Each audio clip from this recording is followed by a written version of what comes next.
Well, welcome back to an Aussie Redcast. Driving to work. Have just watched Liverpool capitulate to Crystal Palace 2-1.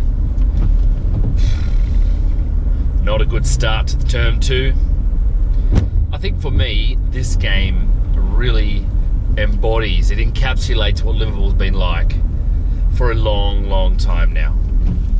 We had multiple crucial injuries. Mane out, Henderson out, Lallana, etc. We had a couple of people scrambling to actually make the game. We could have had even more injuries.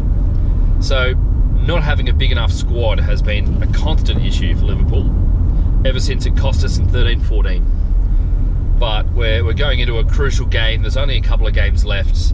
We've got Lucas in midfield, who I think many people like, but is a liability in my opinion.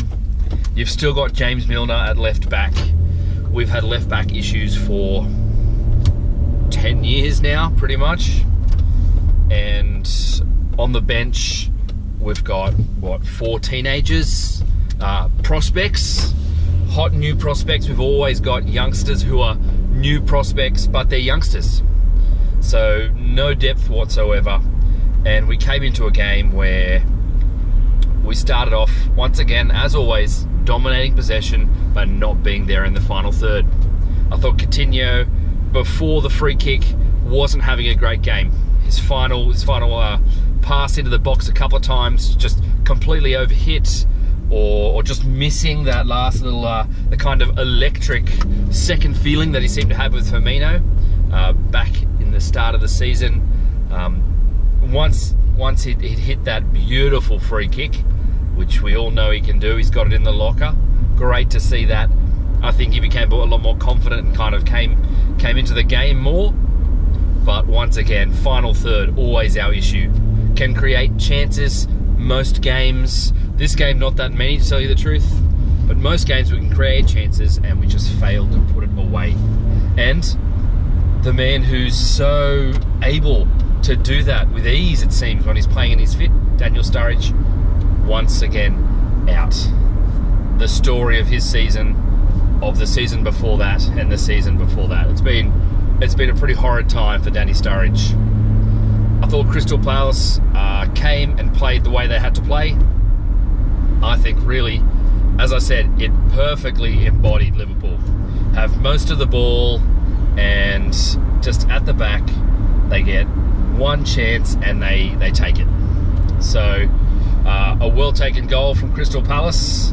Benteke can finish quite well. He's great when a team's set up for him. But once again, Liverpool should be stopping that cross, or at least should be getting more men in the box and kind of trying to cut that out.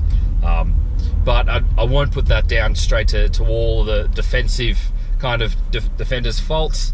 A relatively good goal. What else have we got? In the midfield, I don't think Ginny had a fantastic game. A lot of the time he was largely ineffectual. Overhit the ball a couple of passes as well. Lost the ball a couple of times, which was unlike him. Chan had a so-so game again. It really was just so typical of Liverpool. Moments of brilliance and of class, and not being able to finish it off. So a couple of chances, a couple of crosses that hit defenders, a couple of touches in the box that were just too heavy. Very, very frustrating. So I guess the question you've got to ask yourself is, well, where do we go from here? We clearly need a whole bunch more depth in our squad. We clearly need to work on our mentality a little bit, because we just cannot close down games. We really, really struggle. We get one goal up, and unless we go ahead 2, 3, 4 goals like we did at the start of the season, everyone knows there's an equaliser just waiting to pop up.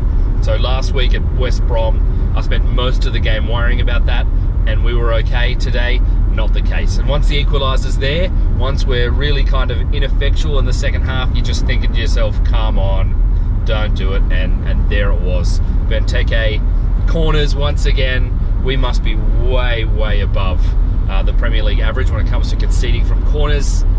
Very frustrating, but yep, what do you do? Klopp's tried at the end. to throw in a couple of teenagers, change formation, nothing works. So I guess the question from here is, we've taken top 4 out of our hands now. We're relying on results. We need to pray those results come our way, and really need to start thinking about nailing down summer targets. I guess with 2 scenarios: make Champions League, don't make Champions League. Because at the moment, our squad is not defensive, is not strong enough to play in Europe and in the Premier League. We've shown that this season, frustratingly, and we've showed that last season, frustratingly. So I'm hoping to see a whole bunch of people brought in from Klopp, and that we can start building. And I am hopeful that we can scrape 4th from here. So over and out. The travel edition of an Aussie Redcast. The couch is safe at home. Don't worry. Catch you next time.